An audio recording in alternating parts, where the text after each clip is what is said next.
Olá pessoal, sejam muito bem-vindos. Eu sou Jackson Munha Bosco e vocês estão no curso de IoT. Hoje a nossa unidade de ensino é sobre protocolos de comunicação para IoT.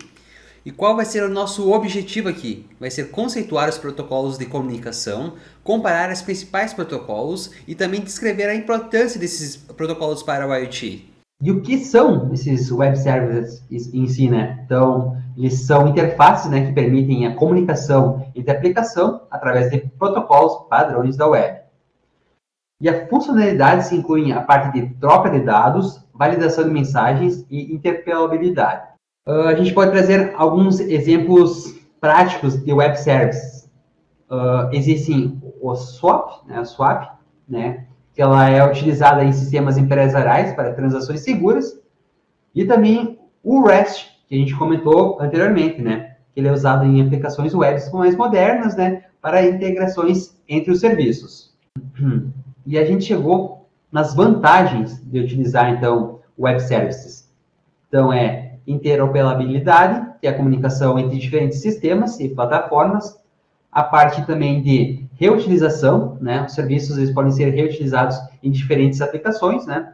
Porque você pode criar uma API, onde você só tem a parte de pagamentos, então de outra API você consegue acessar ela e trazer esses dados para outra aplicação. Então, ela tem a parte da reutilização, a parte da escalabilidade, né? Que é a facilidade de escalar os serviços conforme a demanda.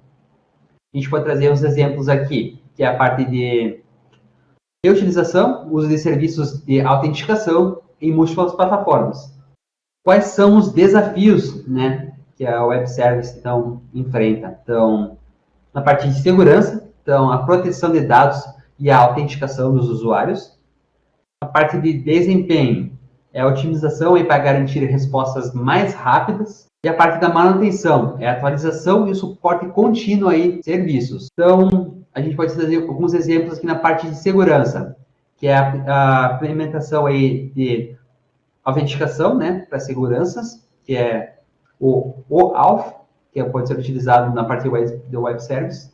E na parte de desempenho, né, a gente pode utilizar os caches, né, e a parte de balanceamento de carga para melhorar a performance, para não ficar fazendo requisições diretamente no banco de dados, né? Então, a gente utiliza um cache, que onde ele já tem armazenado esse dado, e ele consegue lançar ali, né, para o nosso front-end, né, trazendo como response, sem precisar diminuir a performance ali no nosso banco de dados. Então, exemplos de web services, onde eles são utilizados? Na parte de e-commerce, né? Na parte de integração com gateways de pagamento e sistemas de logísticas, pode ser utilizado na saúde, na troca de informações entre hospitais e as clínicas, e no governo, como serviços públicos online, né, como emissão de documentos.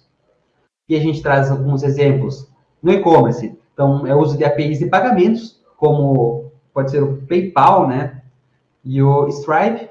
Na parte de saúde, então, são a integração aí de prontuários eletrônicos entre diferentes integrações.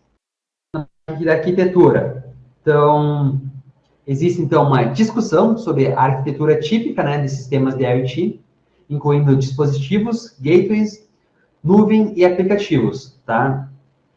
E a gente pode trazer aqui um exemplo, que é a parte dos Smart Cities, né, que é sensores que coletam dados ambientais, através de gateway, né, que processam esses dados que enviam para a nuvem, onde esses dados, eles são pré-processados, selecionados e aí enviados para os aplicativos aí apresentarem esses dados, né? Na parte de segurança, então, os desafios são a parte de autenticação, criptografia e a proteção desses dados, tá?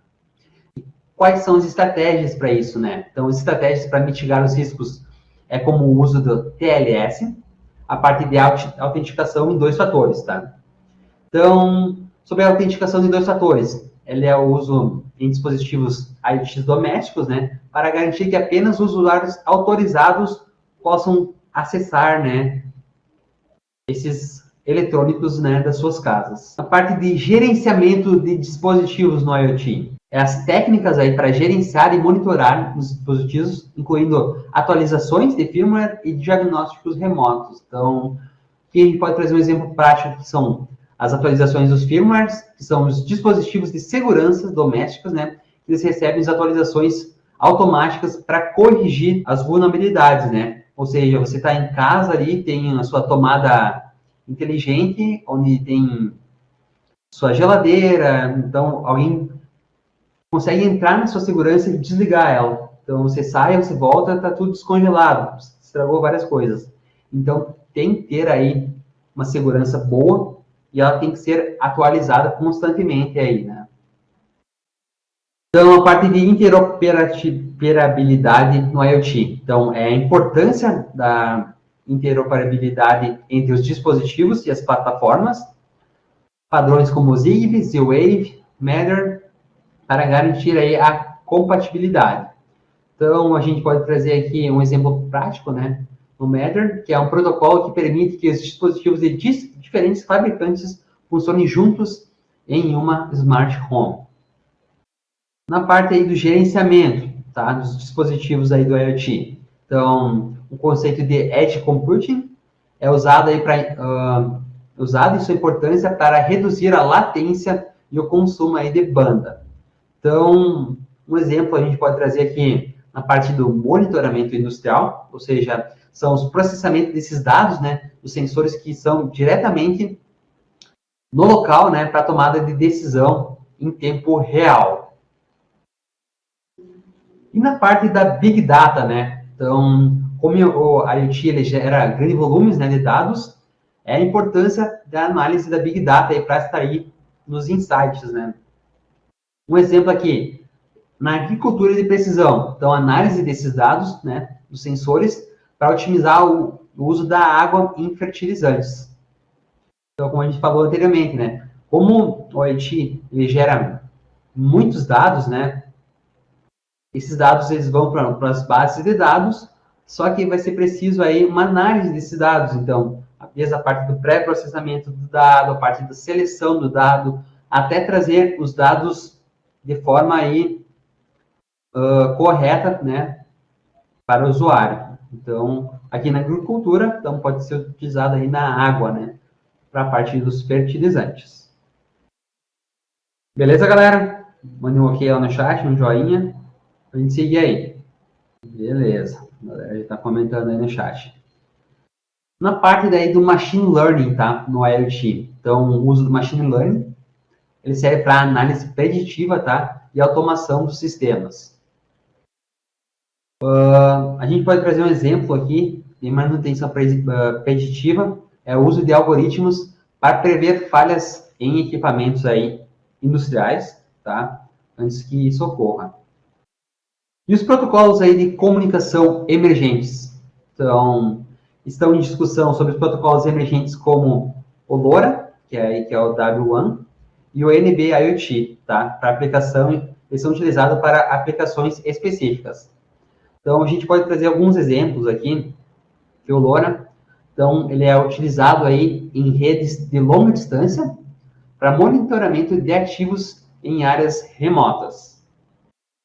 Seguindo aqui, no Machine Learning, tá? Então, as aplicações de IoT no setor industrial, eles servem na parte de monitoramento de máquinas e otimização de processos.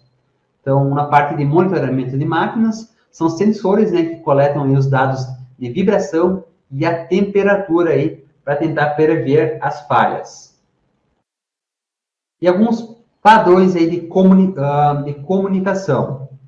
Então, é discussão sobre padrões de comunicação como MQTT, o COAP e o HTTP, tá? Então, aqui alguns exemplos. É o MQTT, né, que ele é utilizado em sistemas de automação residencial aí para uma comunicação eficiente. Olá, pessoal. Chegamos ao final de mais uma aula e até a próxima.